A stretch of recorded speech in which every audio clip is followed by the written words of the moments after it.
నమస్కారం. జీవన బంధాల కార్యక్రమానికి స్వాగతం. ఇవాల్టి కార్యక్రమంలో మనం మాట్లాడుకోబోతున్న అంశం కౌమార దశ తల్లిదండ్రుల ప్రభావం. అయితే ఈ అంశం గురించి మనకు వివరణ అందించేందుకు అలాగే మీ సమస్యలకు సమాధానం చెప్పేందుకు మనతో పాటు ఉన్నారు సైకాలజిస్ట్ డాక్టర్ ఆర్ కవిత అజయ్. నమస్తే అండి కవిత గారు. నమస్కారం అండి. కవిత గారు, చూసుకుంటే అసలు కౌమార దశ అన్నది పిల్లల్లో ఏ వయసు నుండి ప్రారంభమవుతుంది, ఏ వయసు వరకు ఉంటుందండి? కౌమార దశ అంటే మనం అడాలసెన్స్ పీరియడ్ అంటామండి. దీన్ని 13 years నుంచి టీనేజ్ అని కూడా అనుకుంటాం కదా, 13 years నుంచి స్టార్ట్ అవుతుంది. 13 years నుంచి ఎంత వరకు ఉంటుందండి? 19 years వరకు టీనేజ్ అంతా మన కౌమార దశగా అనుకోవచ్చు. అయితే డాక్టర్ గారు, చూసుకుంటే పిల్లల వరకు చిన్న పిల్లలుగా ఉండేటప్పుడు మనం ఏం చెప్తే అది వింటూ ఉంటారు. కౌమార దశకు వచ్చేసరికి వాళ్ళకి ఫిజికల్ గా కావచ్చు, అంటే మానసికంగా కావచ్చు, శారీరకంగా కావచ్చు, ఎలాంటి మార్పులు చోటు చేసుకుంటూ ఉంటాయండి ఈ దశలో? ఈ దశలో కౌమార దశలో 2 రకాల మార్పులండి. ఒకటి ఫిజికల్, శారీరక మార్పులు. ఆల్ ఆఫ్ సడన్ గా వాళ్ళలో బాడీలో గ్రోత్, అమ్మాయిలో కానీ అబ్బాయిలో కానీ ఫిజికల్ గ్రోత్ వస్తుంది. అండ్ శారీరక పరమైనతో పాటు మానసిక పరమైన మార్పులు కూడా వస్తాయి. ఎందువల్ల అంటే వాళ్ళ బాడీలో సెకండరీ సెక్షువల్ హార్మోన్స్ అంటాం మనం, అవి విడుదల అవుతాయి కౌమార దశ స్టార్ట్ అవగానే. సో దానివల్ల శారీరకంగా మానసికంగా కూడా మార్పులు వస్తాయి. చాలా మంది చూస్తే అంతవరకు చాలా కూల్ గా ఉన్న వాళ్ళు అగ్రెసివ్ గా ఉండటం, తల్లిదండ్రులకు అంటే సమాధానం చెప్పడం, అట్లాంటివి చేస్తూ ఉంటారు. అంటే అవన్నీ హార్మోనల్ చేంజెస్ వల్లనే వస్తాయి అనుకోవచ్చా? డెఫినెట్లీ అండి. అయితే అప్పటిదాకా అమ్మ చుట్టూ తిరిగిన పిల్లలు, అమ్మ కూచీలాగా ఉన్న పిల్లలు ఆల్ ఆఫ్ సడన్ వాళ్ళలో ఈ ఏజ్ లో అంటే సెకండరీ సెక్షువల్ హార్మోన్స్ వల్ల ఇండివిడ్యుయేషన్ ప్రాసెస్ అనేది స్టార్ట్ అవుతుంది. అక్కడ స్వతంత్రమైన నిర్ణయాలు, అంటే స్వతంత్రంగా వాళ్ళొక ఇండివిజువల్ గా ఎదగడానికి వాళ్ళు ప్రయత్నిస్తుంటారు. కానీ పేరెంట్స్ ఏం చేస్తుంటారు, ఎంతసేపు వాళ్ళని కంట్రోల్ చేయాలని, వీళ్ళ డెసిషన్స్ వాళ్ళపైన అవలంబించాలని చూస్తూ ఉంటారు. But they are self independent గా వాళ్ళు ఆలోచిస్తూ ఉంటారు.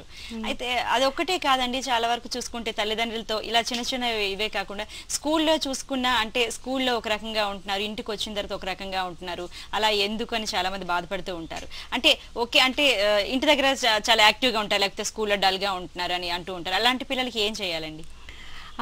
అంటే తల్లిదండ్రులు ఈ ఏజ్ లో వచ్చే ప్రభావం మనం చెప్పుకున్నాం కదా. అండ్ ఇక్కడ మళ్ళీ ఇంకా పేరెంట్స్ ఎక్కువగా ఏం చేస్తుంటారంటే ప్రతిదీ కూడా పక్క పిల్లలతో కంపేర్ చేస్తూ ఉంటారు. సో ఇండివిజువల్ డిఫరెన్సెస్ అనేటివి ఖచ్చితంగా ఉంటాయి. సో పిల్లలకి, పేరెంట్స్ కి అది అర్థం కాదు. అందరు పేరెంట్స్ కి వాళ్ళ అబ్బాయి అలా చేసేస్తున్నాడు కదా, మా పిల్లోడు కూడా ఇలా చేయాలి.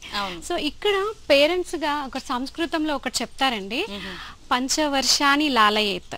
అంటే 5 years, అప్ టు 5 years వరకు వాళ్ళని బుజ్జగింపుతో లాలించాలి. అండ్ తర్వాత 5 years దశవర్షాన్ని తాడయేత్, అంటే ఫర్మ్ గా డిసిప్లిన్డ్ గా ఒక ట్రైనింగ్ ఇవ్వాలి. So out of love and affection parents ఏం చేస్తుంటారంటే డిసిప్లిన్ అనేది నేర్పించరు, శిక్షణ అనేది నేర్పించరు. అండ్ తర్వాత ఇక్కడ మన కౌమార దశకు వచ్చేటప్పటికి మిత్రవత్ ఆచరేత్, అంటే parent should be like a friend. So friend అవ్వాలి, ఫ్రెండ్లీగా ఉండాలి. ఇప్పుడు మీరు అడిగారు ఆల్ ఆఫ్ సడన్ గా పిల్లలు భయపడడం అడిగారు కదా. సో అంటే ఇక్కడ పేరెంట్స్ ఫ్రెండ్ గా ఉన్నప్పుడు పేరెంట్ అన్ని షేర్ చేసుకునే అవకాశం ఉంటుంది. అయితే మరి మీరు చెప్పినట్టు పిల్లలకి అంటే క్రమశిక్షణ విషయంలో చాలా మంది చాలా రకాల అనుమానాలు వస్తూ ఉంటాయి. క్రమశిక్షణ అంటే ఏంటి, పిల్లల్ని ఎలా అదుపులో పెట్టుకోవాలి, కొట్టాలా తిట్టాలా, అసలు కొట్టకూడదు తిట్టకూడదు అని అందరూ చెప్తూ ఉంటారు. మరి కొట్టకుండా తిట్టకుండా ఎంత ఉందామన్నా, కంట్రోల్ చేసుకుందామన్నా, వాళ్ళ అల్లరి చూస్తే కొట్టకుండా తిట్టకుండా ఉండలేకపోతున్నాం, కౌమార దశకు వచ్చినా సరే అని బాధపడుతూ ఉంటారు. ఎలా అండి పిల్లల్ని కంట్రోల్లో ఉంచడం ఎలా? క్రమశిక్షణ అంటే ఏంటి? చాలా మంచి ప్రశ్న అడిగారండి మీరు. క్రమశిక్షణ అంటే ఏంటి అంటే parents first of all out of చాలా మంది పేరెంట్స్ ఎక్కువ ఏంటంటే స్పూన్ ఫీడింగ్, ఎవ్రీథింగ్ అంటే అవుట్ ఆఫ్ చాలా ప్రేమ అనుకుంటారు అనమాట. సో ఆ ప్రేమిస్తున్నాము అనుకున్న దశలో ఏంటి ఎవ్రీథింగ్ స్పూన్ ఫీడింగ్, ప్రతిదీ అమరుస్తుంటారు అనమాట. వాళ్ళకు సెల్ఫ్ గా చేసుకోవడానికి అవకాశం లేకుండా చేస్తుంటారు. అది కానీ అలా కాకుండా డిపెండెన్సీ, ప్రతిదానికి ఒక ట్రైనింగ్, డిసిప్లిన్, అంటే పేరెంట్స్ ఎక్కడైనా వాళ్ళు లేని పక్షంలో కూడా, అంటే వాళ్ళ ఆబ్సెన్స్ లో కూడా వీళ్ళు వాళ్ళ స్వతంత్రంగా పనులు చేసుకునేలాగా నేర్పించాలి. సో ఆ ట్రైనింగ్ అనేది ల్యాక్ అవుతుంది.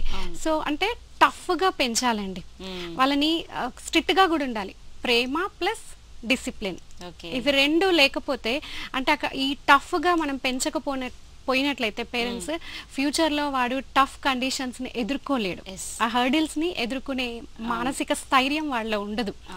So should be lovable and discipline, ఇవి రెండు కూడా బ్యాలెన్స్ చేసుకోవాలి యాజ్ ఎ పేరెంట్. ఓకే, అంటే ఇలా మీరు చెప్పారు ఆత్మస్థైర్యం అనేది పిల్లలు నిజంగా చాలా ముఖ్యం. ఎందుకంటే ఇవాళ పోటీ ప్రపంచంలో అది లేనిదే ఎవరు బతకలేరు. ఆత్మస్థైర్యాన్ని పెంపొందించుకోవాలంటే ఏ రకంగా ఉంటే బాగుంటుంది? ఏమైనా ఉదాహరణలు ఉంటే చెప్పగలరా కవిత గారు? డెఫినెట్లీ అండి. ఆత్మస్థైర్యంని మించిన బలం లేదు. We have to strengthen that as a parent. పిల్లల్లో దాన్ని డెవలప్ చేయాలి. సో ఇంతకుముందు చెప్పాం కదా, సక్సెస్ని ఎంజాయ్ చేయడంతో పాటు యాక్సెప్టింగ్ ద ఫెయిల్యూర్. సో పడిపోవడం తప్పు కాదు, పడిపోయినా తిరిగి లేవలేకపోవడం తప్పు. సో మనకు వివేకానంద గారు కూడా చెప్తారు కదా, పడి లేచిన కెరటం నా ఆదర్శం. సో పేరెంట్గా ఎక్కువ తల్లిదండ్రులతో అటాచ్ ఉంటారు పిల్లలు. సో ముఖ్యంగా అమ్మతో. సో అమ్మ 5 years దాకా అమ్మతో చాలా అటాచ్మెంట్ ఉంటుంది. ఆ తర్వాత ఫాదర్ రోల్ మోడల్ అవుతారండి. సో అమ్మ ఎన్ని తప్పులు చేసినా పిల్లలు భరిస్తారు. అంటే అమ్మ అంటే ఇంక ఇష్టం అంతే. కానీ నాన్న ఒక్క ఇన్పర్ఫెక్షన్ ఉన్నా కూడా, ఫర్ ఎగ్జాంపుల్ డ్రింకింగ్ హ్యాబిట్ కానీ సిగరెట్ స్మోకింగ్ కానీ ఉంటే వాడికి తండ్రిని రోల్ మోడల్గా తీసుకుంటాడు. నేను అలా చేస్తే ఎలా ఉంటుంది, తండ్రిని ఇమిటేట్ చేసే అవకాశం ఉంటుంది అన్నమాట. So parents should be as a role model to them. First ఇంట్లో అమ్మ నాన్న ఇద్దరు అంటే నైతిక విలువల్ని పెంపొందించే దిశగా వీళ్ళ, ఇప్పుడు మనం చరిత్రలో చూసుకుంటే జిజియాబాయి ఒక శివాజీ తయారు చేసింది. అంటే మనం చాలా గొప్పగా చెప్పుకుంటాం. అంటే తల్లి పాత్ర అనేది పిల్లల నైతిక విలువల్ని పెంపొందించే క్రమంలో తల్లి పాత్ర చాలా ఇంపార్టెంట్. అందుకే షీ షుడ్ బి ఎడ్యుకేటెడ్ అన్నమాట. So education in the sense ఇక్కడ వాళ్ళని మానసికంగా ఇప్పుడు మీరు అడిగారు కదా ఆత్మస్థైర్యం, అంటే కష్టాలని ఎదుర్కొనే స్థైర్యాన్ని పెంపొందించడం అంటే కథలు చెప్పడం కావచ్చు. ఈ రోజుల్లో చూడండి, ఇద్దరు మదర్ అండ్ ఫాదర్ ఇద్దరు జాబ్స్కి వెళ్ళిపోతున్నారు. సో మరి మాకు ఎక్కడ టైం ఉంటుందండి? మీరు ఇలాగే చెప్తారు సైకాలజిస్టులు పిల్లలతో గడపాలి అని. సో ఇక్కడ క్వాంటిటేటివ్ టైం కన్నా కూడా qualitative time is very important. అంటే నువ్వు గడిపిన కొంత టైం కూడా మళ్ళీ వాళ్ళతో పాటు మీరు టీవీ చూసి వాళ్ళతో పాటు టైం వేస్ట్ చేస్తే లాభం లేదు కదా.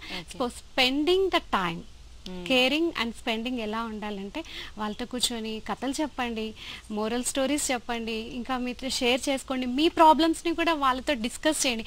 నాన్న ఇలా ఉంది, ఇలాంటి ప్రాబ్లం వచ్చింది మన ఫ్యామిలీలో, సో మనం దీన్ని ఎలా సాల్వ్ చేసుకోవచ్చు. సో దట్ వాళ్ళలో మనం కొంత ఆలోచన శక్తిని పెంపొందించగలుగుతాం, మానసిక స్థైర్యాన్ని పెంపొందించగలుగుతాం.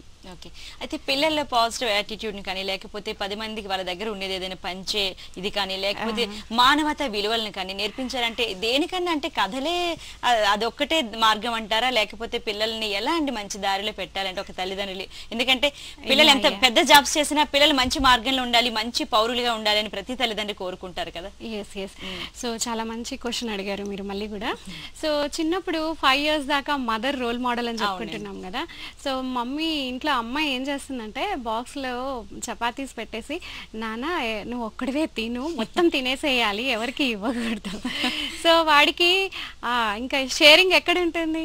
అదొక వాల్యూ కదండి. అంటే సొసైటీలో సోషబుల్గా అంటే కష్టాల్లో ఉన్న వారిని చూసి స్పందించే గుణాన్ని ఫస్ట్ అలవర్చాల్సింది తల్లి, ఇంటి నుంచే అది మొదలవ్వాలి. సో ఈ విధంగా మోరల్ వాల్యూస్ కథలు చెప్పడం ద్వారా మనం కథల్ని మర్చిపోతున్నాం. సో చిన్న కథలు. సో ఇక్కడ మీకు ఒక చిన్న అంటే పేరెంట్ ఎలా ఉండాలి అని మీరు అడిగారు కదా. ఒకటి ఏంటంటే ఒక కథ చెప్తుంటాను నేను ఎక్కువగా నా ప్రోగ్రామ్స్ లో. ఒక పాము అండి, ఒక పాము, దానికి పాముని చూస్తే ఇక్కడికి వచ్చేసింది అనుకో మనం పరిగెత్తుతాం, లైవ్ అని కూడా మర్చిపోయి పరిగెత్తుతాం. సో కానీ ఆ పాముకి ఏంటంటే అందరూ తనని ప్రేమించాలి, తనని ప్రేమించాలని కోరుకుంటుంది అనమాట. సో ఆ ఊరికి ఒక సాధువు వస్తాడు, వెళ్ళి గురువుగారు నాకు చాలా అందరూ నన్ను ఇష్టపడాలి, నన్ను చూసి పారిపోకూడదు అని అడుగుతుంది అనమాట. సో గురువుగారు ఒక మంత్రం చెప్తారు.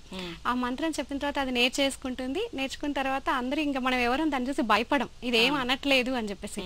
సో కొందరు ఆకతాయి పిల్లలు దాన్ని చూసి కొట్టడం కూడా జరుగుతుంది.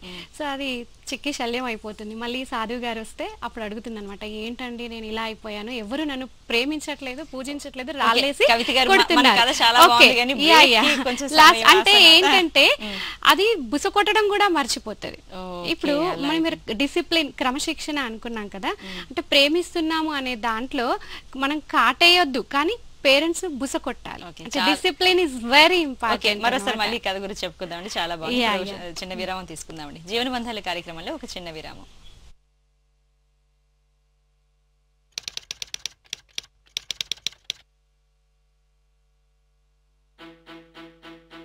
जब आप अच्छी बैटिंग कर रहे हो तब रन आउट होना बहुत बुरा होता है। ऐसा आपकी या आपके पार्टनर की गलती से हो सकता है। अगर आप धूम्रपान करते हैं या आपके आसपास कोई धूम्रपान करता है तो वह आपको नुकसान पहुंचाता है। समझदार बने, तंबाकू से रन आउट होने से बचें।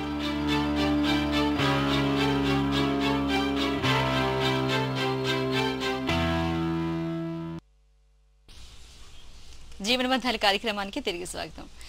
అయితే డాక్టర్ కవిత గారు చాలా మంచి విషయం తెలియజేశారు. ఒక చక్కటి కథ ద్వారా తల్లిదండ్రులు ఎలా ఉండాలనేది చాలా బాగా తెలియజేశారు. అయితే చాలా మంది ఏంటంటే పిల్లల ముందు తల్లిదండ్రులు గొడవ పడకూడదు, చాలా జాగ్రత్తగా ఉండాలని చెప్తూ ఉంటారు. అసలు అంటే ఎమోషన్స్ ని కంట్రోల్ చేసుకోవాల్సిన అవసరం నిజంగా ఉందంటారా? పిల్లలకి అంటే వాళ్ళ తల్లిదండ్రులకు ఉన్న గొడవలు కానీ లేకపోతే వాళ్ళ ఇంట్లో ఉన్న ఇబ్బందులు కానీ తెలియకుండా పెంచాలంటారా? ఇబ్బందులు తెలియకుండా పెంచకూడదు అన్నది కరెక్ట్ కాకపోయినప్పటికీ కూడా ఎమోషన్స్ ని కంట్రోల్, నువ్వు ఇలా ఉండాలి, ఇలా చేయకూడదు అని అంటే మళ్ళీ అగైన్ ప్రేమతోనే పిల్లల్ని కోప్పడడం, భయపెట్టడం అనేది జరుగుతుంటుంది. ఆ క్రమంలో వాళ్ళు పేరెంట్స్ వాళ్ళ ఎమోషన్స్ ని కంట్రోల్ చేసుకోవట్లేదు, అరుస్తుంటారు, విసుక్కుంటారు, గట్టిగా అంటుంటారు. అంటే ఎంతసేపు ఫాదర్ ఏం చేస్తారు, అమ్మకు వచ్చే వాళ్ళ ఆవిడకి చెప్తున్నాయి, ఏంటి అసలు వాడు అలా వెళ్ళిపోతున్నాడు, స్కూల్ కాలేజ్ నుంచి లేట్ వస్తున్నాడు, నువ్వు చూసుకోవా? అరే మీరు వెళ్ళి కాసేపు బాబు పక్కన కూర్చోండి, పక్కన కూర్చోండి, మాట్లాడండి, ఒక హగ్ ఇవ్వండి, ఏంటి నాన్న ఎందుకు ఇలా జరుగుతుంది, లేట్ ఎందుకు అవుతుంది అని మీరు అడిగినప్పుడు వాడు ఖచ్చితంగా మీతో షేర్ చేసుకుంటాడు. అంటే ఎమోషన్స్ని కంట్రోల్ చేసుకోవాలి అన్నప్పుడు ముందు ఫస్ట్ పేరెంట్స్ అవలంబించాలి, పాటించాలి. అప్లై చేసినప్పుడు ఆటోమేటిక్గా వాళ్ళని చూసి పిల్లలు నేర్చేసుకుంటారు. సో ఎమోషన్స్ కంట్రోల్ ఫస్ట్ మీరు చేసుకోండి. పేరెంట్స్ పిల్లల ముందు గొడవ పడడం, అరుచుకోవడం, ఇంకా టీవీ రిమోట్ ఎత్తేయడం, ప్లేట్ ఎత్తేయడం చాలా పేరెంట్స్లో నేను చూస్తూ ఉంటాను. అది చూసి ఓహో ఇలాగే చెయ్యాలి, కోపం వచ్చినప్పుడు నేను కూడా ఇలాగే మా నాన్నలాగే చేయాలి, మా అమ్మలాగే చేయాలి అని వాడు నేర్చుకుంటాడు. అక్కడ స్కోప్ లేదు, వాడు ఎదగడానికి అవకాశం మనం ఇవ్వట్లేదు. వాడు ఎమోషన్స్ని బ్యాలెన్స్ చేసుకోవడానికి మనం స్కోప్ ఇవ్వనప్పుడు వాడు ఎక్కడ నేర్చుకుంటాడు? అవును, కరెక్ట్. అయితే కవిత గారు, మనం అడాలసెన్స్ ఏజ్ విషయానికి వస్తే, కౌమార దశకు వస్తే అంతవరకు పిల్లల్ని లాలిస్తారు, బుజ్జగిస్తారు, ఎత్తుకుంటారు, ముద్దులు పెడుతూ ఉంటారు. కాస్త పెరిగి పెద్దవగానే తల్లిదండ్రులు ఇద్దరు అంటే దగ్గర తీసుకున్న ఫిజికల్ టచ్ అనేది చాలా వరకు దూరం అయిపోతుంటుంది. ఒక సైకాలజిస్ట్ గా మీరు ఏం చెప్తారు కవిత గారు? ఫిజికల్ టచ్ అనేది అమ్మాయిలకి అబ్బాయిలకి ఇద్దరికి అవసరమైన, తల్లిదండ్రులు ఎలా ఇస్తే బాగుంటుంది? ఇద్దరికి అవసరం అండి. అంటే సర్టన్ ఏజ్ వచ్చిన తర్వాత అబ్బాయిలు అమ్మతో దూరం అవుతుంటారు మెల్లిమెల్లిగా, అమ్మాయిలు కూడా తండ్రి దగ్గర అంటే ఏదో మాట్లాడుతుంటారు కానీ ఒక పక్కన కూర్చోవడం కానీ మాట్లాడుకోవడం తగ్గిపోతుంటుంది. సో అలా ఎందుకండి, మీ పిల్లలే కదా, వాళ్ళు పక్కన కూర్చోండి, మాట్లాడండి. అండ్ ఇక్కడ నేను చెప్తాను ఒక నాలుగు రూల్స్ చెప్తానండి పేరెంటింగ్ కి. మీరు అడిగారు కదా టు టాక్, ఒక ప్రేమ పూర్వక ఫస్ట్ టు టచ్ అండి, ఫస్ట్ స్పర్శ. చాలా నేనున్నాను బాబు, నువ్వేం చేసినా కూడా నీకు పేరెంట్గా నేను నీకు తోడున్నాను అన్న సపోర్ట్, ఒక ప్రేమపూర్వక స్పర్శ. అండ్ వాదనలకు తావివ్వని మాట. ఎంతసేపు పిల్లోడు ఇంటికి రాగానే, కాలేజ్ నుంచి రాగానే ఎక్కడికి వెళ్ళావు, ఎంతసేపు అయింది వచ్చి, హోంవర్క్ చేసావా లేదా, నీ కాలేజ్ నుంచి మార్క్స్ ఇలా వచ్చాయి, ఇలా ఎందుకు తక్కువ వచ్చాయి అంటే అరుస్తూనే మాట్లాడుతుంటాడు. కానీ ఫాదర్ కేరింగ్గా మాట్లాడడం తక్కువగా చూస్తుంటాం మనం. సో వాదనలకి తావివ్వని మాట, అండ్ తర్వాత నేనున్నానన్న స్పర్శ, మాట, ఇవి రెండు కూడా ఎట్లా అయితే లవ్ అండ్ డిసిప్లిన్ రెండు కావాలి అని చెప్పుకున్నాం కదా బ్యాలెన్సింగ్ చేసే క్రమంలో, ఇవి రెండు కూడా స్పర్శ, మాట చాలా అవసరం యాజ్ ఎ పేరెంట్. ఓకే, అంటే తల్లి పొన్ని అంటే ఎటువంటి జాగ్రత్తలు తల్లి తీసుకుంటే బాగుంటుందండి? అంటే ఒక తండ్రికి పిల్లలకి మధ్య గ్యాప్ పెరుగుతుంది అనే విషయం కానీ ఒక తల్లి గమనిస్తే ఆ వయసులో తల్లి ఎలాంటి జాగ్రత్తలు తీసుకుంటే బాగుంటుంది? తండ్రికి దగ్గర చేసే క్రమం ఎలా ఉంటే బాగుంటుంది అంటే? అయ్యా ఇంకొకటండి, mother role is very important, challenging as ఫాదర్గా కూడా. అయితే ఎంతసేపు ఒకటి పేరెంట్స్ చేస్తున్న తప్పు ఏంటి అంటే, అమ్మ కోప్పడుతున్నప్పుడు నాన్న సైలెంట్గా ఉండాలి. మన ఇళ్ళల్లో చాలా గమనించేది ఏంటంటే, ఆ ఫాదర్ కోప్పడుతున్నప్పుడు అమ్మ బాబు వైపు, పిల్లల వైపు మాట్లాడుతుంటుంది. మళ్ళీ మదర్ కోప్పడుతున్నప్పుడు ఫాదర్ పిల్లల వైపు మాట్లాడుతుంటారు. సో మాకొకరు సపోర్ట్ ఉన్నారు, మేము తప్పు చేసినా నెగిటివ్ చేసినా కూడా నాకు ఇంట్లో ఒక పేరెంట్ సపోర్ట్ ఉన్నారు అన్నప్పుడు వాడు ఇంకా ఖచ్చితంగా అలాగే చేస్తూ వెళ్తుంటాడు. సో మీరేం మాట్లాడకండి, సైలెంట్గా ఉండండి. ఒకరు సర్ది చెప్తున్నప్పుడు ఇంకొకరు సైలెంట్గా ఉన్నప్పుడు వాడు నేర్చుకునే అవకాశం ఉంటుంది. అండ్ ఇక్కడ ఇంకొకటి ఏంటంటే పేరెంటింగ్లో 5 రకాల గ్రోత్స్ అండి. Physical growth, parents should take care of physical growth of their child. Intellectual growth అది ఎలాగో స్కూల్స్ లో వస్తుంది. అండ్ సోషల్ గ్రోత్ అంటే సోషల్ గా ఈ రోజుల్లో communicational skills, social mobility is very very important. వాడు ఒక ఇండివిజువల్ గా సొసైటీకి వెళ్ళినప్పుడు వాడు ఎలా మూవ్ అవ్వాలి, పరిస్థితుల్ని ఎలా అర్థం చేసుకోవాలి, వ్యక్తుల్ని ఎలా అర్థం చేసుకోవాలి అనేది సోషల్ మొబిలిటీ నేర్పించాలి. అండ్ ఇక్కడ ఇంకొక 2 ఆస్పెక్ట్స్ అనేవి చాలా మిస్ అయిపోతున్నాయండి. ఒకటి వచ్చేసి ఎమోషనల్ గ్రోత్, ఎమోషనల్ ఇంటెలిజెన్స్ అనేది ఇంతకుముందు చెప్పుకున్నాం కదా. మనం ఇప్పుడు రిజల్ట్ రాగానే 10th క్లాస్ రిజల్ట్ రాగానే పేపర్లో అట్లీస్ట్ 1-2 కేసెస్ చూస్తుంటాం. సో మరి ఎందుకు అలా జరుగుతుంది? Acceptance of failure. లైఫ్లో ఒక ఎగ్జామ్ అనేది ఒక దశ మాత్రమే, ఇది జీవితం కాదు. దీన్ని తట్టుకొని వాడు ముందుకు వెళ్ళగలగాలి, ఎందుకు ఓవర్కమ్ కాగలగాలి. ఇక్కడ నేను ఎక్కడ పొరపాటు చేశాను, ఎందువల్ల నేను ఫెయిల్యూర్ అయ్యాను అన్నది కనుక వాడు కాన్సన్ట్రేట్ చేయగలిగితే ఎన్నో విజయాలు సాధించే అవకాశం ఉంటుంది. సో ఆ ఎమోషనల్ ఇంటెలిజెన్స్, ఎమోషనల్ క్వోషంట్ అనేది పేరెంట్ బాధ్యత. ఇంకొకటి అండి spiritual growth. we are missing this completely. So what is spirituality? Spirituality అంటే కేవలం టెంపుల్కి వెళ్ళి, గుడికి వెళ్ళి, కొబ్బరికాయ కొట్టి, పూజ చేసి, ప్రదక్షిణాలు చేస్తేనే స్పిరిచువాలిటీ అన్న అపోహలో ఉన్నాం మనం. అవునండి. Yeah, but that is not at all the spirituality. So నాలో దేవుడు ఉన్నాడు, నీలో దేవుడు ఉన్నాడు, అందరిలో దేవుడు ఉన్నాడు.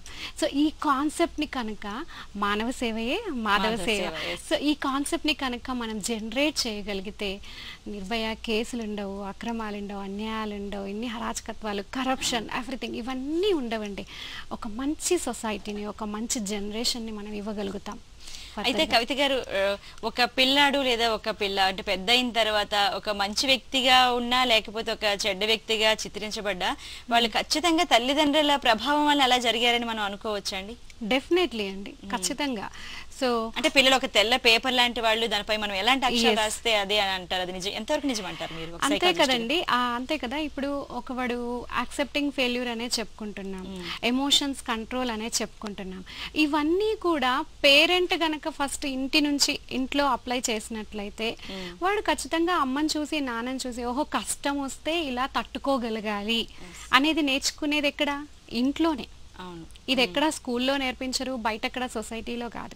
ఫస్ట్ పేరెంట్ దగ్గర నేర్చుకుంటారు. అది నేర్చుకుంటే వాడు ఇంకెన్ని కష్టాలైనా ఎదురీదగలుగుతాడు. అది నేర్పించాల్సిన బాధ్యత పేరెంట్స్. కొంతమంది తల్లిదండ్రులు చెప్తూ ఉంటారు, మేము అసలు ఏమీ అబద్ధాలు చెప్పము, లేకపోతే గట్టిగా అరుచుకోము, కానీ మా పిల్లాడు మాట్లాడితే ప్రతిదానికి అబద్ధం చెప్తున్నాడు, అసలు మేము దాన్ని బేర్ చేయలేకపోతున్నాం అంటూ ఉంటారు. పిల్లలు అలాంటిది ఎందుకు వస్తూ ఉంటుందండి ఈ వయసులో? ఎందుకు అబద్ధాలు చెప్తున్నాడు అంటే మేబీ పేరెంట్స్ అక్కడ గమనించుకోవాల్సిందండి. ఎంతసేపు వీళ్ళు కంపేర్ చేస్తూ ఉంటారు. అరే పక్కింటి అబ్బాయికి చాలా మార్క్స్ వచ్చాయి, నీకెందుకు రాలేదురా, వాడు ఇలా చేస్తున్నాడు, వాడు బ్యాడ్మింటన్ ఆడుతున్నాడు, వాలీబాల్ ఆడుతున్నాడు, నీకేమైంది అంటే. సో అది ఆ కంపారిజన్ ని తట్టుకోవడానికి వీడు కొన్ని సందర్భాల్లో అబద్ధాలు చెప్తూ ఉంటాడు.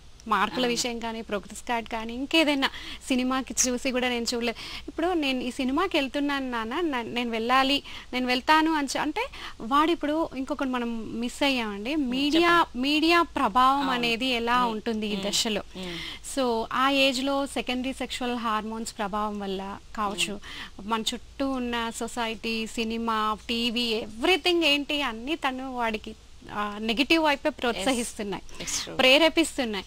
సో ఆ దశలో వాడు ఇంటర్నెట్లో కొట్టి చూస్తే కత్రీనా కైఫ్నో, కరీనా కపూర్నోనే చూసేలా ఉంది వాడికి కదా. సో మరి వాట్ ఈజ్ వాట్ అరే పేరెంట్గా వాడికి నాన్న ఇది దీనివల్ల జరిగే దుష్ప్రభావాలు ఏంటి, నువ్వు అటువైపు వెళ్తే నీకు లైఫ్లో ఎదురయ్యే కష్టాలు ఏంటి, ఎలా దీన్ని ఓవర్కమ్ కావాలంటే ఒక అవగాహన, మంచి ఏది చెడు ఏది, నువ్వు అటువైపు ఆకర్షితుడవుతే ఏం జరుగుతుంది. ఇక్కడ goal setting is very very important అండి. అంటే ఇక్కడ వాడిని స్ట్రీమ్ లైన్ చేసుకోవడం, ఛానలైజ్ చేసుకోవడం, వాడి ఎనర్జీస్ అన్ని నెగిటివ్ వైపు వెళ్లకుండా పాజిటివ్ వైపు వచ్చేలాగా మనం స్ట్రీమ్ లైన్ చేసుకోవాలి. అప్పుడు పేరెంట్గా మనం ముందే చెప్పుకున్నాం కదా, parents should be as a friend. So friend లాగా ఉండకుండా ఇంటికి వస్తే వాడిపైన విరుచుకుపడడం, కోపడడం చేసేటప్పటికి వాడేంటి బయట ఫ్రెండ్తో షేర్ చేసుకుంటాడు. పీర్ గ్రూప్ ఇన్ఫ్లుయెన్స్ అనేది చాలా ఎక్కువగా ఉంటుంది.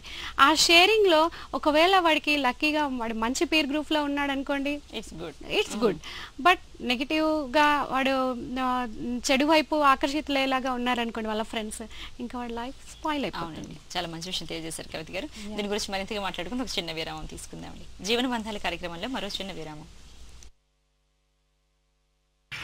నేను నమ్మను పొగాకు ప్రాణాంతకం అంటే. నేను నమ్మను పొగాకు ప్రాణాంతకం అంటే. నేను నమ్మను పొగాకు ప్రాణాంతకం అంటే. మనం ఏం చెప్పినా సరే కొంతమంది మన సందేశాన్ని పెడచెవిన పెడతారు. నేను నమ్మను. పొగాకు ప్రాణాంతకం ఈ హెచ్చరిక ప్యాకెట్లపై ఉంటుంది, చదవండి, దాన్ని నమ్మండి.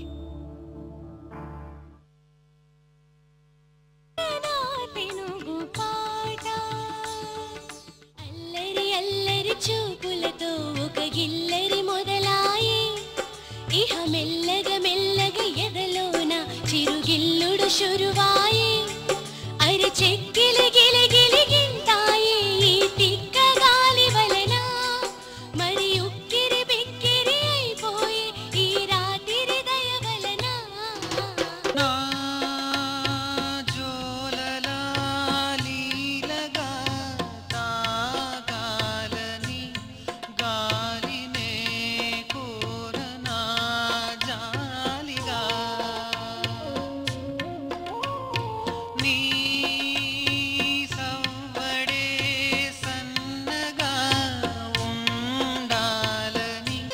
లలిత ప్రియ కమలం విరిసినది,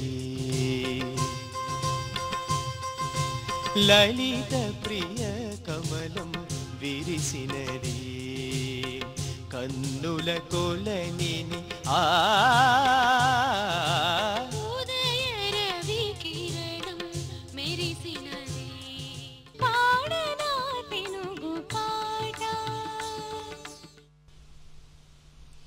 జీవనబంధాల కార్యక్రమానికి తిరిగి స్వాగతం. అయితే కవిత గారు, మరి చూసుకుంటే తల్లిదండ్రుల ఆలోచన విధానం ఎలా ఉంటుందో, లేకపోతే వాళ్ళ ప్రవర్తన విధానం ఎలా ఉంటుందో, పిల్లలకు కూడా అలాంటి ప్రవర్తన విధానం ఉంటుందంటారా? డెఫినెట్లీ అండి. సో ఇక్కడ మళ్ళీ మీకు ఒక చిన్న కథ చెప్పండి. సో ఒక అబ్బాయి స్కూల్ నుండి వస్తూ వస్తూ ఒక బావి దగ్గర ఆగి బావిలోకి తొంగి చూస్తాడన్నమాట. తొంగి చూస్తే ఆ వాటర్లో వాడి ప్రతిబింబమే వాడికి కనిపిస్తుంది. సో వాడు ఏమనుకుంటాడు, ఎవరు కొత్త వ్యక్తి ఉన్నారు, ఆ కొత్త వ్యక్తి ఉన్నారనుకుని హలో ఎవరు అంటాడు. సేమ్ వాయిస్ ఎవరు, ఇంకొంచెం గట్టిగా అంటాడు ఎవరు, మళ్ళీ సేమ్ ఈకో వస్తుంటుంది కదా బావిలో నుంచి. సో అప్పుడు వాడికి భయం వేస్తుంది, ఎవరు నువ్వు, వెళ్ళిపో నువ్వు ఇక్కడ నుంచి అనేసి ఇంకా భయపడి వచ్చేస్తాడు. ఇంటికి వచ్చి వాళ్ళ మదర్కి చెప్తాడు, అమ్మ అక్కడ బావిలో నేను ఇంతకుముందు నాలాంటి వ్యక్తినే చూశాను, కానీ నన్ను కసురుకున్నాడమ్మా, ఐ హేట్ యూ అంటే ఐ హేట్ యూ అన్నాడు, సో నాకు చాలా భయం వేసింది ఇంకా అని చెప్పేసి వాళ్ళ మదర్కి చెప్తాడు. సో వాళ్ళ అమ్మ అంటుంది కదా, మొత్తం అర్థమైపోతుంది సీన్, నాన్న this time you go there and tell I love you. ఆ లవ్ అన్న పదంలోనే మ్యాజిక్ ఉంటుంది. సో వాడు వెళ్ళి మళ్ళీ పరిగెత్తుకొని వెళ్ళి స్కూల్కి వెళ్ళే దారిలో మళ్ళీ బావి దగ్గరికి వెళ్ళి ఐ లవ్ యూ అని చెప్పేస్తాడు అన్నమాట. So same voice. So life కూడా అంతే అండి. పేరెంట్స్గా అంటే మీ పిల్లల్లో వాడు సమాజానికి ఉపయోగపడేలా ఒక భావి భారత పౌరుడిగా ఒక దేశభక్తి ఇనుమడింపజేసే విధంగా కావాలి. ఒక మంచి ఇప్పుడు ఫర్ ఎగ్జాంపుల్ మనం పంట వేయాలంటే భూమిని దున్నకుండా వేయం కదండి, చక్కగా సారవంతం చేసి మేలైన విత్తనాలని చూస్ చేసుకొని అందులో విత్తుతాం, సరి అయిన టైంలో వాటర్ పడతాం, మందులు వేస్తాం, ఎరువులు వేస్తాం, అప్పుడు ఒక మంచి పంట వస్తుంది. సో లైక్ దట్ మన చైల్డ్ నుంచి మనం ఏవైతే ఎక్స్పెక్ట్ చేస్తున్నామో అవి ఫస్ట్ మనం వాడికి ఇవ్వాలి. If you want to love if you are expecting love from them, first మనం ప్రేమను పంచాలి. గౌరవం, వాడికి కూడా ఒక గౌరవం ఇవ్వాలి చైల్డ్కి కూడా, అంటే వాడి ఒపీనియన్స్కి రెస్పెక్ట్ ఇవ్వాలి. ఇక్కడ కౌమార దశలో జరిగే మేజర్ ప్రాబ్లం ఏంటంటే after 10th completion of their inter నాకు డాక్టర్ కావాలని ఉండే, నువ్వు MBBS తీసుకో, నేను ఇంజనీర్ కావాలనుకున్నాను కాలేకపోయాను, ఇప్పుడు నేను ఎన్ని లక్షలైనా పడతాను, నువ్వు ఇంజనీర్ కావాలి, నా కొడుకు ఇంజనీర్ అని చెప్పుకోవాలి. సో ఇంతే ఉంటుంది పేరెంట్స్ ఆలోచన విధానం. వాడికి ఒక ఫోటోగ్రఫీ వైపు వెళ్ళాలని ఉండొచ్చు, వొకేషనల్ తీసుకోవాలని ఉండొచ్చు, బయోటెక్నాలజీ వైపు వెళ్ళాలని ఉండొచ్చు. సో వీటిని ఫోర్స్ఫుల్లీ మనం అందులోకే నెట్టేస్తున్నాం. సో వాడు సంతోషంగా ఎక్కడ ఉండగలుగుతాడు? వాడు చేస్తున్న పనిని ఎంజాయ్ చేయగలిగినప్పుడే వాడు హ్యాపీగా ఉంటాడు. సో మనం అలా కాకుండా రుద్దుతున్నాం, పేరెంట్స్ మన ఒపీనియన్స్ ని రుద్దడం వల్ల ఇంతకుముందు ఆ మదర్ ఏం చెప్పారు, నువ్వు వెళ్ళి ఐ లవ్ యూ అని చెప్పు అంటే జీవితాన్ని ప్రేమించడం నేర్పాలి మనం. సో అమ్మో భయపెట్టేసి తను అక్కడ రెస్పాన్స్ వేరేలాగా ఉంటే మన లైఫ్ లో అన్వయించుకున్నట్లయితే మనకు ఎదురైన పరిస్థితుల్ని కానీ వ్యక్తుల్ని కానీ పాజిటివ్ గా తీసుకోవడం, పాజిటివ్ యాటిట్యూడ్ అనేది పేరెంట్స్ నేర్పించాల్సిందే. ఓకే, అయితే కవిత గారు ఒక చిన్నదండి, అంటే పిల్లల్ని మనం అంటే ఇది నువ్వు జీవితంలో ఇలా పైకి ఎదగాలి అని చెప్పడానికి మోటివేట్ చేయడానికి, లేదు నువ్వు ఇదే అవ్వాలి అని రుద్దడానికి మధ్య ఏంటండి ఆ చిన్న లైన్ ఏంటండి ఆ తేడా? అది ఎలా అండి పిల్లలకి చెప్పడం? అయ్యా నేను ఫస్ట్ నుంచి కూడా ఎప్పుడు చెప్పే ఒకటే మాట ఏంటి అంటే father and mother should be like their best friends, friendly parent. అప్పుడు వాడు నాన్న నేను ఇది చదవాలనుకుంటున్నాను, నాకు జీవితం పట్ల ఇలాంటి స్పష్టత ఉంది, నేను కావాలి ఇది నేను ఖచ్చితంగా అయి తీరుతాను అన్న కమిట్మెంట్ వాడికి ఉంటుంది. సో మనం రుద్దినప్పుడు ఏం జరుగుతుంది, వాడు మీకోసం నేను చదువుతున్నాను అన్నట్లుగా ఉంటుంది. అంటే ఆ గోల్ క్లారిటీ అనేది మనం పేరెంట్గా ఇచ్చినప్పుడు వాడి ఒపీనియన్స్ని అంటే డెసిషన్ వాడు తీసుకుంటాడు, ఆ డెసిషన్ వాడు సరైన డెసిషన్ తీసుకునే విధంగా ప్రోత్సహించాలి. డెసిషన్ మేకర్ వాడే, అబ్బాయే, అమ్మాయి అబ్బాయి వాళ్ళ పిల్లలే. ఇక్కడ పేరెంట్ సరైన మార్గంలో వాళ్ళని మళ్లించగలగాలి. ఓకే, అదే కవిత గారు మళ్ళీ మనం మొదటి విషయానికి వద్దాము. అడాల్సెన్స్ స్టార్ట్ అవ్వగానే అంటే ఫిజికల్గా మెంటల్గా హార్మోన్స్ కానీ అంటే చాలా చేంజెస్ వస్తూ ఉంటాయి అనుకున్నాం కదా, మరి ఈ ఫిజికల్ చేంజెస్ గురించి తల్లిదండ్రులు పిల్లలకి అంటే మొదటి నుంచి ఏ రకమైన అవగాహన కల్పిస్తే బాగుంటుంది? ఎందుకంటే వాళ్ళకి ఎన్నో డౌట్స్ వస్తూ ఉంటాయి, వాళ్ళ ఫ్రెండ్స్తో షేర్ చేసుకుని మనం ఇందాక అనుకున్నట్టు మంచి ఫ్రెండ్ దొరికితే ఓకే, లేదంటే వేరేగా వెళ్ళిపోయే మార్గం ఉంటుంది కదా. ఈ ఫిజికల్ చేంజెస్ గురించి తల్లిదండ్రులు అంటే అమ్మాయితో ఎవరు మాట్లాడితే బాగుంటుంది, అబ్బాయితో ఎవరు మాట్లాడితే బాగుంటుంది? ఇంకా యాజ్ యూజువల్లీ అమ్మాయితో మదర్ మాట్లాడతారు, అబ్బాయిలతో కొన్ని ఎక్కువగా నాన్న ఇలాంటివి చెప్పాలి, అమ్మ కూడా చెప్పొచ్చు.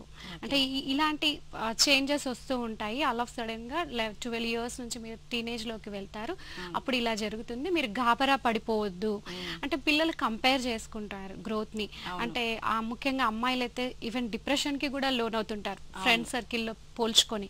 సో అదేదో తప్పేమో, అలా జరగకూడదేమో, ఇలా జరుగుతుంది, ఎందుకు జరుగుతుంది, ఇవన్నీ కూడా ఎవరితో షేర్ చేసుకోలేరు వాళ్ళు.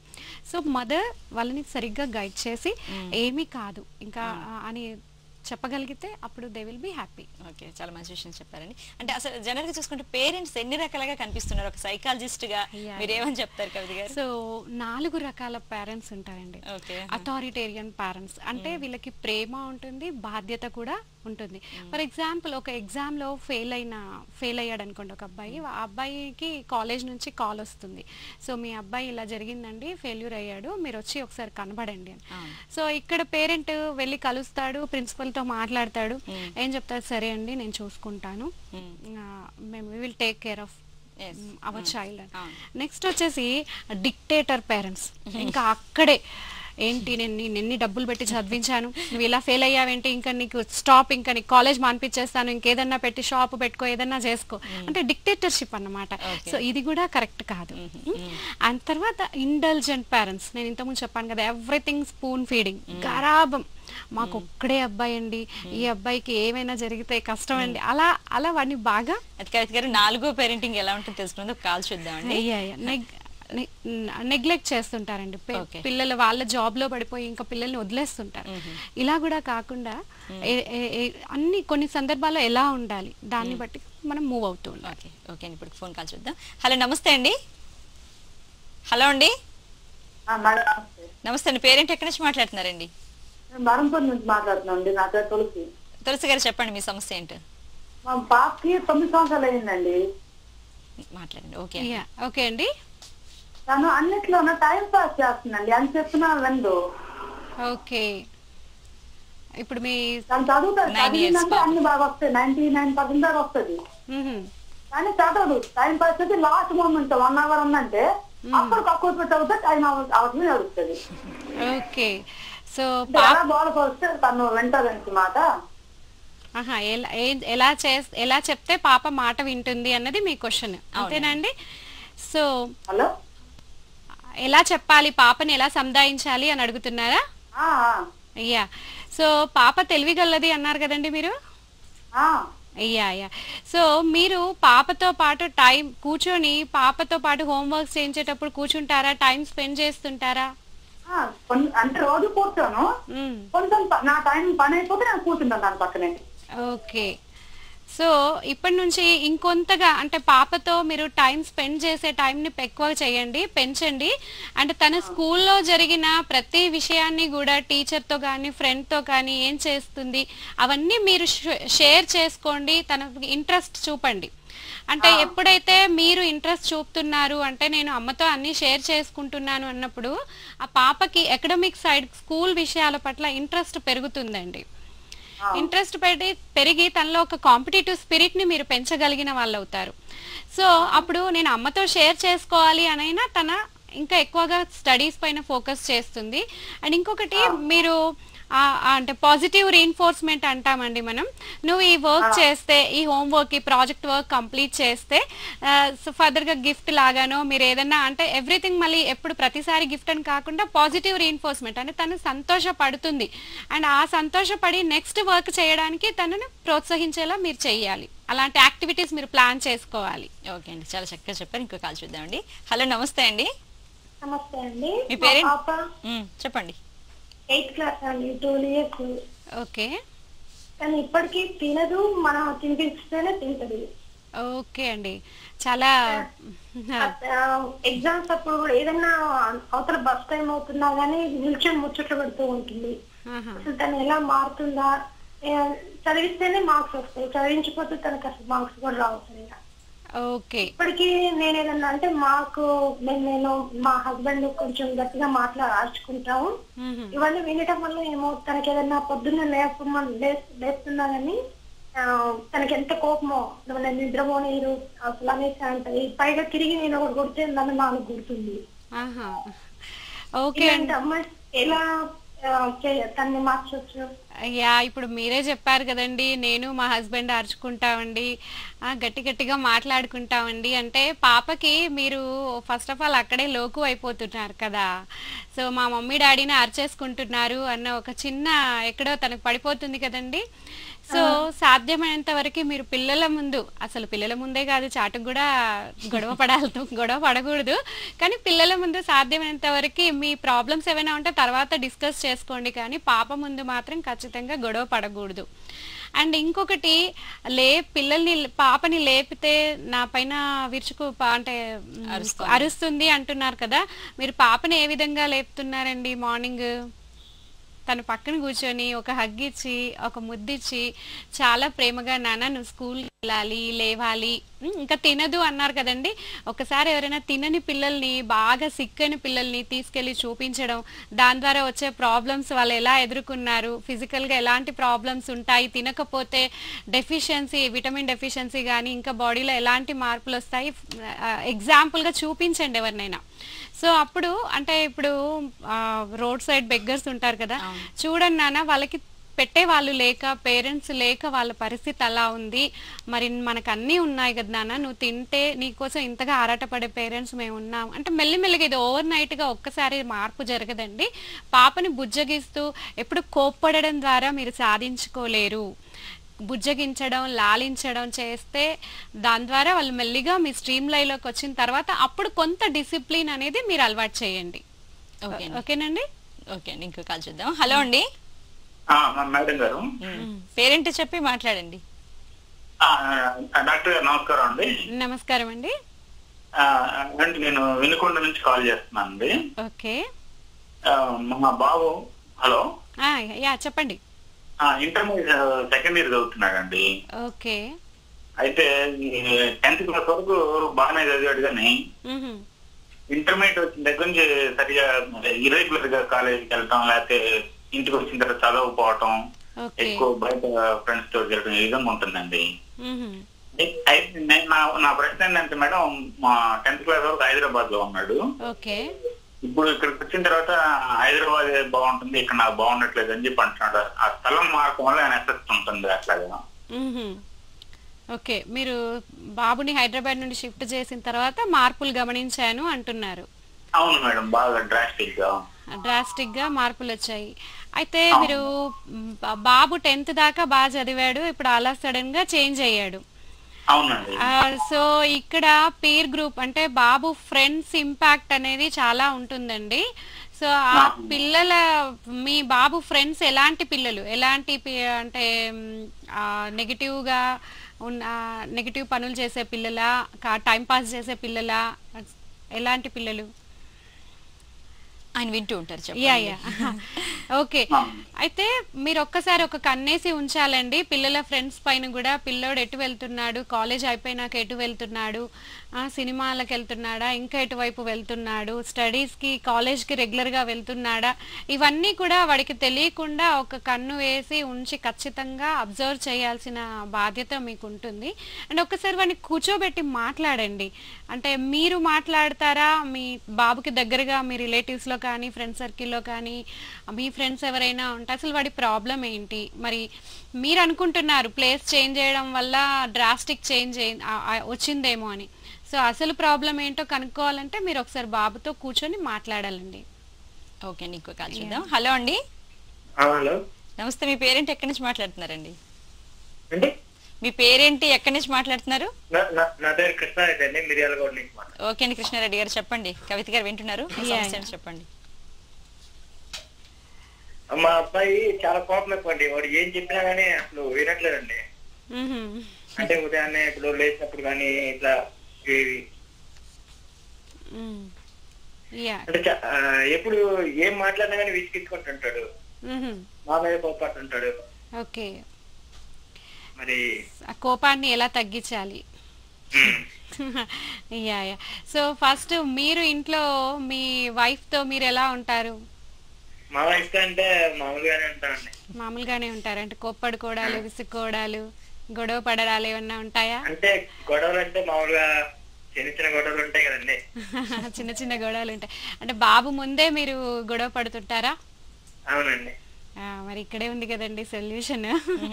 సో మీరు ఆ కోపంగా అరుచుకోవడం, గొడవ పడడం వాడు చూస్తున్నాడు కదా, మిమ్మల్ని అబ్జర్వ్ చేస్తున్నాడు, వాడికి ఊహ తెలిసినప్పటి నుంచి ఆ గొడవలు చూస్తూ ఉన్నాడు. మనం ఇంకా కొత్తది ఎలా ఆశించగలుగుతాం చెప్పండి? గొడవలు పడకుండా అట్లా ఇట్లా ఉంటే ఆడి కోపం తగ్గిపోతాండి. ఖచ్చితంగా అండి. అంటే పిల్లలు పేరెంట్స్ నుంచే నేర్చుకుంటారు ఎలా ఉండాలి, ఎలా ఉండకూడదు, ఎలా మాట్లాడాలి, ఇలాంటివన్నీ కూడా తల్లిదండ్రుల నుంచే నేర్చుకుంటూ ఉంటారు. సో మీరు అబ్జర్వ్ చేయండి, మీ గొడవలు తగ్గించుకొని మీ ఇద్దరు చక్కగా ఉండడం, వాడిని మెల్లగా బుజ్జగిస్తూ, కోపం వస్తే కోపం వల్ల జరిగే పరిణామాలు ఏంటి, ఆ డెసిషన్ కోపంలో నువ్వు తీసుకునే డెసిషన్ వల్ల నువ్వు మాట్లాడేస్తావు, ఆ తర్వాత దానికి ఎంత నొచ్చుకుంటారు అమ్మ కానీ నాన్న కానీ అన్నది మీరు సర్ది చెప్పి అర్థం చేయించగలిగితే వాడిలో ఒక రోజు కాకపోతే ఇంకో రోజైనా మార్పు ఖచ్చితంగా మీరు చూడగలుగుతారు. సో ఫస్ట్ నేను ఇచ్చే సలహా ఏంటంటే వాడిని ప్రేమతో మార్చుకోవాలి. ప్రేమతో మార్చుకునే ముందు మీరిద్దరు గొడవలు పడడం మానేయాలి. ఓకే అండి, చూద్దాం. హలో అండి. చెప్పండి మేడం. మీ పేరేంటి, ఎక్కడి నుంచి మాట్లాడుతున్నారమ్మా? హలో, శ్రావణి అండి, బోడుపల్లి. చెప్పండి శ్రావణి. చెప్పండి మేడం. నేను మా పాప అండి 7 years ఉంటుంది, 3rd class చదువుతుంది మేడం. ఓకే. బాగా అల్లరి చేస్తుంది మేడం, అసలు ఏ మాత్రం వినదు. స్కూల్కి వెళ్ళమంటే వెళ్తా అంటది, లేవదు మేడం. అస్సలు ఎంత బాగా బట్లాడినా కూడా వినదు. ఏం చేయాలో అర్థం కాదు మేడం. మాకు ఒక బాబు కూడా ఉన్నాడు, 9th class చదువుతున్నాడు. తనేమో మంచిగా వెళ్తుంటాడు, ఏముండదు ప్రాబ్లం, కానీ మా పాపతోటే చాలా ఇబ్బంది పడుతున్నాను మేడం. అంటే తను చదువులో ఎలా ఉందండి? మంచిగా ఉంటది మేడం. మధ్యలో గ్యాప్ 6 years గ్యాప్ ఉంది బాబుకి పాపకి. సో ఎక్కడ మీరు పాప చదువులో యాక్టివ్ ఉంది కానీ ఇంట్లో వచ్చేటప్పటికి లెమ్మన్నప్పుడు లేవదు, తినదు అనేది కదా మీ డౌట్స్ అన్ని కూడా? మేడం అసలు స్కూల్కి వెళ్ళను అంటది మేడం. ఫస్ట్ ఆఫ్ ఆల్ స్కూల్కి వెళ్ళాలంటే నా 3rd class వరకు కూడా బాగానే వెళ్ళింది. నర్సరీ ఎల్కేజీలో కొద్దిగా ప్రాబ్లం చేస్తుంది, కొద్దిగా కొట్టి తీసుకుని వెళ్ళేదాన్ని. కాకపోతే ఇప్పుడు 3rd class వచ్చినాక కూడా మొన్నటి దాకా వెళ్ళింది. ఒక 1 month నుంచి చాలా ఇబ్బంది చేస్తుంది మేడం. అసలు స్కూల్కి వెళ్ళాలంటేనే లేవట్లేదు అసలు. అంటే మీరు ఆ స్కూల్కి ఫస్ట్ ఒకటండి, మీరు ఇంట్లో తనని కొట్టాను తిట్టాను అంటున్నారు కదా. అవును మేడం. సో కొట్టడం వల్ల తిట్టడం వల్ల అదేదో టెంపరరీ భయం, మీరు భయపెట్టి మార్చుకోలేరండి పిల్లల్ని. సో ఒక ప్రేమ, అప్పటి నుంచి అదే చెప్తున్నాను, ప్రేమ అనేది పిల్లలతో, మీ పేరెంట్స్ పిల్లలతో ఎంత ప్రేమగా ఉంటున్నారు. ఇంకా మీ పాప ఎంత ఏజ్ అన్నారు? 6 హలో కాల్ డ్రాప్ చెప్పండి అంటే వింటూ ఉంటారు TV లో. అంటే ప్రేమ ద్వారానే మార్చుకోవాలండి. మనం స్ట్రిక్ట్ గా కొట్టి తిట్టి వెళ్ళాలి అంటే భయపెడితే మాత్రం వాళ్ళు ఇంకా మొండిగా తయారవుతారు, స్టబ్బర్న్ గా తయారైపోతుంటారు. సో అలా కాకుండా ఆ పాప ఎందుకు స్కూల్ కి వెళ్ళకపోవడానికి అక్కడ స్కూల్లో ఫ్రెండ్స్ ఎవరైనా ఏమైనా అంటున్నారా, ఎవరైనా టీచర్ తనని అంటే ఇష్టం లేదు, కొందరు పిల్లలకి టీచర్ అంటే కూడా భయం అంటే అలా ఉంటుంది కదా. సో ఆ కారణం తెలుసుకొని స్కూల్ కి తను వెళ్ళకపోవడం అంటే చదివే పాప స్కూల్ కి వెళ్ళకపోవడం అనేది ఏదో తేడా జరిగి ఏదో నెగటివ్ ఉంటేనే వెళ్ళమంటారు కాబట్టి అది ఖచ్చితంగా కనుక్కోవాలి. అది ఓకే అండి. ఇంకో కాల్ చూద్దామండి. హలో అండి. హలో నమస్తే మేడం. నమస్తే అండి, చెప్పండి. కాల్ చేస్తున్నా మేడం. నమస్తే అండి. నా గురించి తెలుసుకోవాల్సిందా మేడం? మీ గురించి ఓకే చెప్పండి. నేను డిప్లొమా చదువుతున్నా మేడం. ఓ ఫైన్. 3 years అయింది మేడం. పేపర్లు ఫెయిల్ అయినా మేడం, వెనకబడ్డాను. ఓకే. నేను మాకు ఇప్పుడు ఎగ్జామ్స్ జరుగుతున్నాయి. నాకు ఏదన్నా ఎగ్జామ్స్ ఉన్నప్పుడు పోతే మా సీనియర్స్ ఉన్నారు కదా నేర్పిస్తున్నారు. ఏమని? ఈ బాగా రాస్తావా లేదా, ఎంత రాస్తున్నావు, అన్ని చదువుకొని వచ్చావా చూపి అంటున్నారు మేడం. ఫస్ట్ ఆఫ్ ఆల్ మీ ఫ్రెండ్స్ ఏడిపిస్తున్నారు అనేది చాలా అంటే ఫస్ట్ మీకు ఒక క్లారిటీ కావాలండి. నేను డిప్లొమా ఎగ్జామ్స్ నేను పాస్ అయితే ఫర్దర్గా నా ఫ్యూచర్ ఏంటి, ఎలా ఉంటుంది అన్న ఒక పట్టుదల, ఒక కమిట్మెంట్ కనుక మీరు ముందే అంటే మీ హార్డ్ వర్క్ బెనిఫిట్స్, మీ ఎఫర్ట్స్ యొక్క బెనిఫిట్స్ని కనుక మీరు ఊహించుకోండి.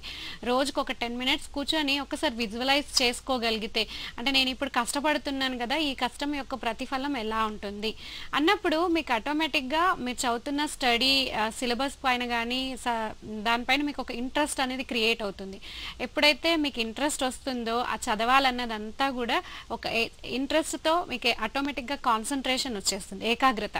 సో ఎప్పుడైతే ఏకాగ్రత మీ దగ్గర మీ సొంతం అవుతుందో అప్పుడు చదివిందంతా అర్థం అవుతుంది. ఇంక అర్థమైతే మీరు ఫెయిల్ అవుతారన్న క్వశ్చనే ఉండదు. So please concentrate, please first me life పట్ల మీకు ఒక స్పష్టత తెచ్చుకోండి.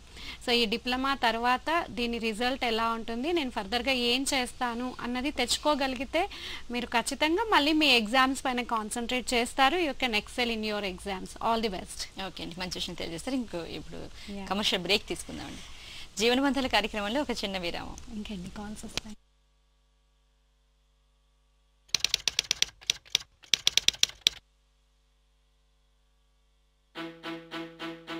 जब आप अच्छी बैटिंग कर रहे हो तब रन आउट होना बहुत बुरा होता है।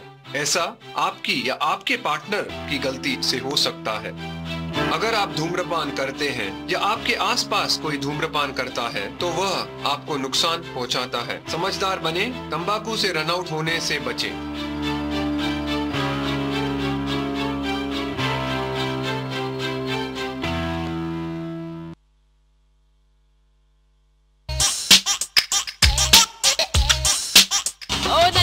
డబ్బలాంటి వేసుకున్న పిల్లడా, అరగరమ కొద్ది దొరికినవు ఓరిని జిమ్మడా. ఓ నల్ల తారు డబ్బలాంటి వేసు ఉన్న పిల్లడా, అరగరమ కొద్ది దొరికినవు ఓరిని జిమ్మడా. హే సుందరా సుందరా పందరు మంకిరి యారిపోని పందరా. పైసలు ఉన్నాయా? సార్. అందం చాలా ఉంది, కింద నుండి పై వరకు ఉంది. మరి అప్పచ్చారు గుర్తుపట్టలే మీరు? హీరో కావాల్సిన క్వాలిటీస్ ఉన్నాయి. నీలాటోడు విలన్ గా, కమిడియన్ గా వద్దు. Thank you sir. రాజా, బంగారు రాజా, కొత్త స్టోరీలు దొరకటం లేదు రాజా. ఏమన్నా నీ దగ్గర కొత్త స్టోరీ ఉంటే చెప్పు రాజా, సినిమా తీస్తా రాజా. సార్ నా దగ్గర కొత్త స్టోరీ ఉంది సార్, అది ఇంతవరకు ఎవరికి తెలియదు సార్, నేనే రాశాను సార్. అయ్యో రామ విడి ఫ్యాషన్ తో చంపేస్తున్నాడే. అయ్యో రామ ఈ బాబు పుట్ట బాగా పెంచాడే, ఒళ్ళంతా కొవ్వు పట్టి బాగా పలిసిపోయాడే. హే పంట పంట బాబులు, చెల్లు పట్ట జేబులు, నెత్తి మీద జుట్టు లేని క్యారం బొట్టులు. అయ్యో రామ నవ్వు నవ్వించు కామెడీ దర్బార్ సోమవారం నుండి శుక్రవారం వరకు ప్రతిరోజు రాత్రి 7 గంటలకు మరియు ప్రతి ఆదివారం మధ్యాహ్నం 3 గంటలకు మన దూరదర్శన్ యాదగిరిలో.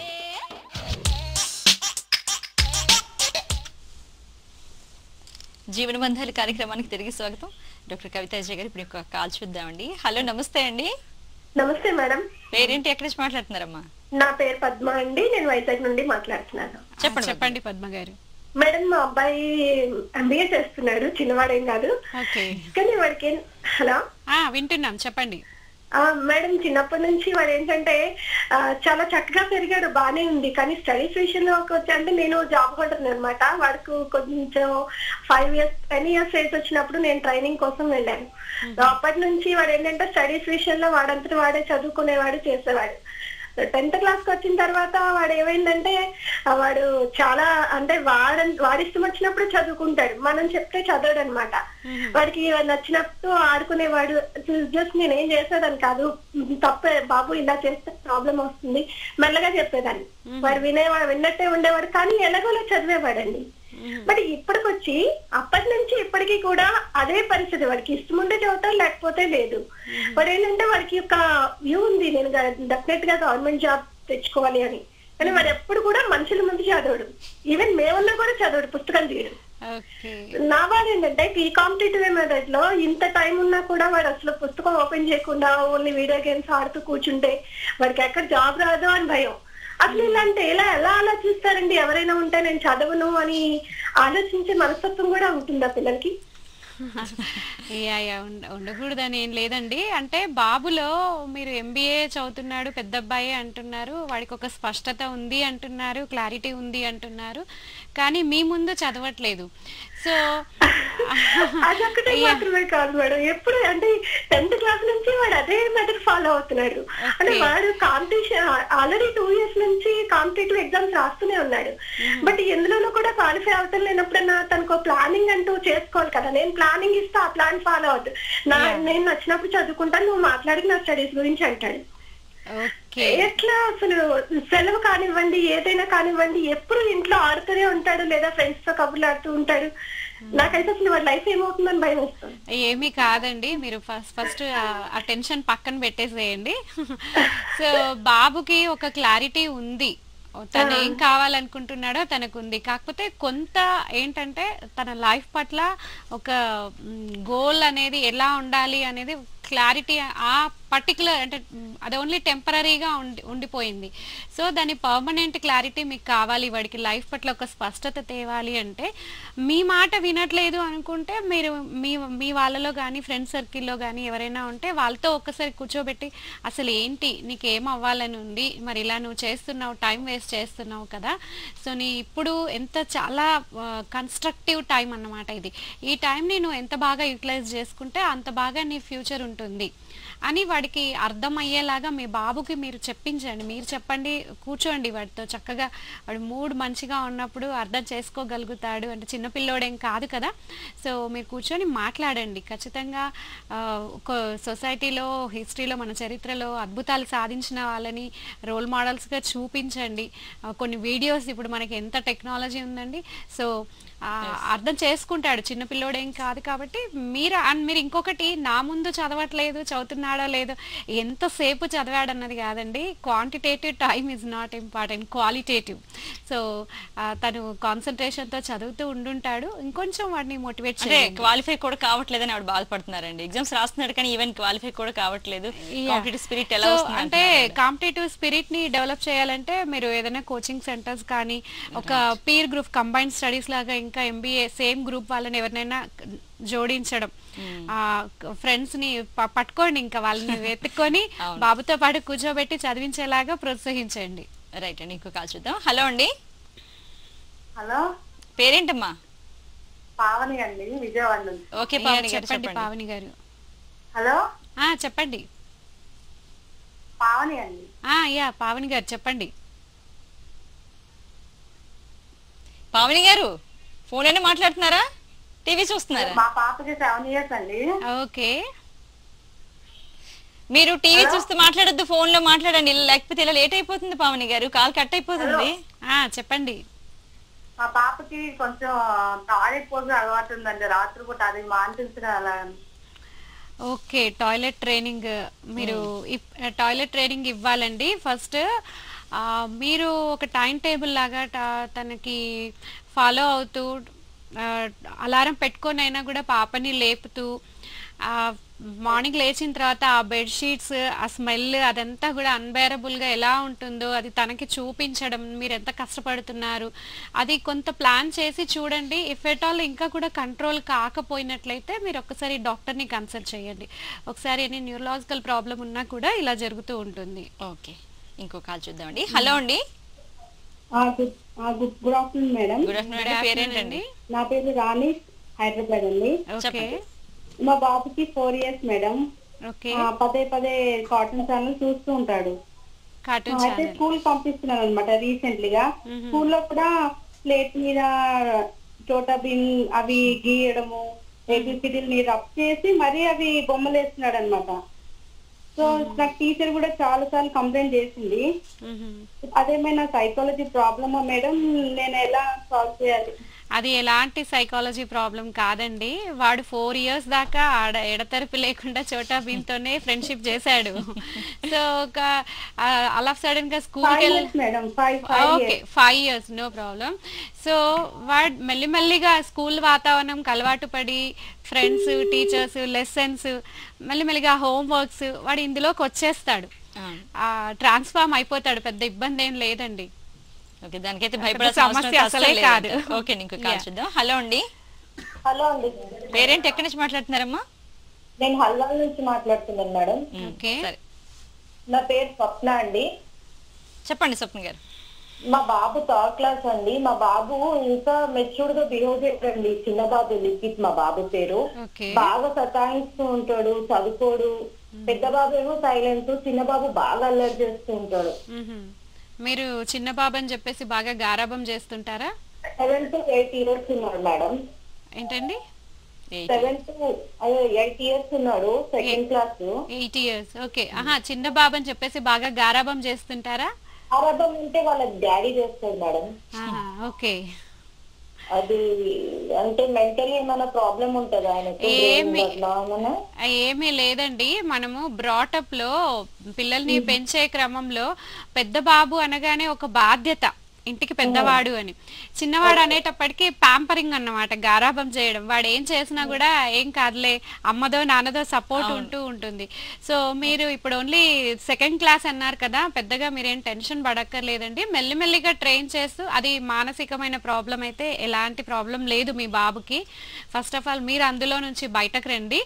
అండ్ కొన్ని వాడితో టైం ఎక్కువ మీరు స్పెండ్ చేయండి. వాటితో కబుర్లు చెప్పండి, కథలు చెప్పండి. టీవీ ఎక్కువ చూస్తున్నాడు అన్నారు కదండి, మీరేనా? లేదు, అంటే అల్లరి ఎక్కువగా చేస్తున్నాడు.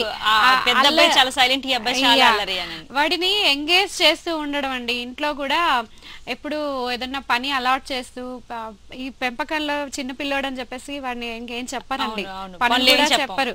అలా కాకుండా మీరు చిన్న చిన్న పనులు వాడికి అలవాటు చేస్తూ దాన్ని ఎంజాయ్ చేసేలాగా చేయండి. ఆ అల్లరి మెల్లిమెల్లిగా తగ్గిపోతుందండి. ఓకే, ఇంకో కాల్ చూద్దాం. హలో అండి. చెప్పండి మేడం. పేరేంటి, ఎక్కడి నుంచి మాట్లాడుతున్నారండి? హైదరాబాద్ నుంచి అండి. మీ పేరు చెప్పి సమస్య ఏంటి చెప్పండి కవిత గారికి. ఓకేనండి, చెప్పండి. హలో, చెప్పండి. నమస్తే మేడం. నమస్తే అండి. మా పాప వచ్చి 9.5 years అండి. ఓకే. అయితే తను మామూలు పుట్టిన దగ్గర నుంచి అంటే ఒకే పాప, తను ఇంకా పిల్లలు లేరు నాకు. ఓకే. అయితే తను ఏంటంటే ఇప్పుడు ఒక చిన్న చూసినా కూడా భయపడడం, ఒక నెగ్లెక్ట్ అనమాట. అంటే చదివితేమో బాగా చదివినట్టు 5 నిమిషాల్లో రాసేస్తుంది. లేదంటే కనుక అసలు మనం ఎన్నిసార్లు చెప్పినా కూడా 100 సార్లు చెప్పినప్పుడు అలాగే చూస్తూ ఉంటుంది. అంటే నువ్వేంటి నువ్వు చెప్పేది అన్నట్టు పట్టించుకోదనమాట. ఒక భయం ఉన్నట్టు ఈ క్రియేట్ చేసేసుకుంటారు తనకి తానే. అది ఎందువల్ల ఏంటనేది తెలియట్లేదు. ఎలా ట్రీట్ చేయాలనేది ఇంటికి నాకు తెలియట్లేదండి ఇంట్లో. ఓకే. అంటే ఎలా చేస్తే తనని మనం కొంచెం తనకి కాన్ఫిడెంట్ వచ్చేటట్టు మనం ఎలా చేస్తే తనకి కాన్ఫిడెంట్ అని తన మీద తనకు వస్తుంది. అంటే మనం చదవగలం, మన పనులు మనం చేసుకోగలం అనేది మనం ఏం చేస్తే వస్తుంది తనకి. అంటే చాలా స్తబ్దుగా ఉండిపోతుందా పాప? యాక్టివ్ గా ఉంటుందా? ఎలా ఉంటుంది? అంటే ఆటలు అవన్నీ, అంటే ఇంట్లో నేను అనుకోవడం తను ఇంట్లో కొంచెం ఒక్కతే ఉండడం వల్ల ఈ ప్రాబ్లం వచ్చిందేమో అనుకుంటున్నాను. యాక్టివేషన్ అంతా ఆడుకోవడం పిల్లలతో. అంటే ఇప్పుడు తను 9.5 years అయినా కూడా 9.5 years బేబీ లాగా ఉండదు తను. ఓకే. ఏదో ఒక 6, 7 అలా ఉంటుంది మైండ్ సెట్. ఓకే. ఒక ఆ ఏజ్ పిల్లలతోనే ఆడుకోవాలని చూస్తుంటాను. ఓకే. ఒక మాటలు కూడా ఏంటంటే కొంచెం అలాగే మాట్లాడుతూ ఉంటుంది అనమాట, కొంచెం ఏంటి ముద్దుగా నత్తిగా అట్లా. సో ఫస్ట్ ఇక్కడ ప్రాబ్లం ఏంటండి, మీరు ఒకే పాప ఒక్క పాప అని చెప్పేసి ఆ పాపని ఏమంటే ఎక్కడ నొచ్చుకుంటుందో, తనకు అసలే ఇంట్లో సిబ్లింగ్స్ లేరు, తోడు లేరు అన్న దాంట్లో మీరు out of love and affection చాలా గారభం చేస్తున్నారు, పాంపరింగ్ చేస్తున్నట్టుగా అనిపిస్తుంది. లేదండి, గారాబం అసలు చేయను. నేనేం చేస్తానంటే మామూలు చూసే దగ్గర బాగా చూసుకుంటాను. ఓకే.